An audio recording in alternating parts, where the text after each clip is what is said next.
দেখুন, তৃণমূলে চুরি নিয়ে গালাগাল দিয়ে কোনো লাভ নেই, কেন গালাগাল খেয়ে ওরা চুরি করা বন্ধ করবে না। তৃণমূলকে একদিন আপনারা চিনে গেছেন, বুঝে গেছেন।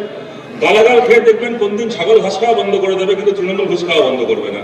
ওদেরকে গালাগাল দেওয়া মানে নিজেরও সময় নষ্ট, অন্যেরও সময় নষ্ট।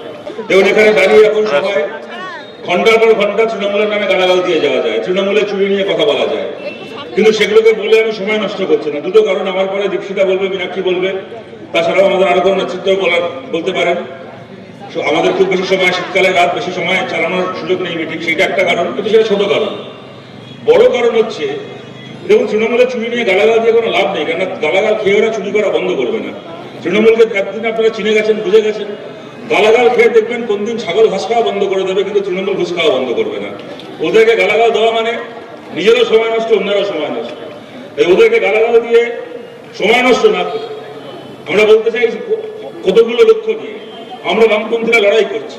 আপনারা দেখেছেন গত কয়েক বছর ধরে বামপন্থী আন্দোলনের জন্য অত্যন্ত খারাপ সময় গেছে আমাদের রাজ্যে। মার খেতে হয়েছে, জেলে যেতে হয়েছে, খুন হতে হয়েছে।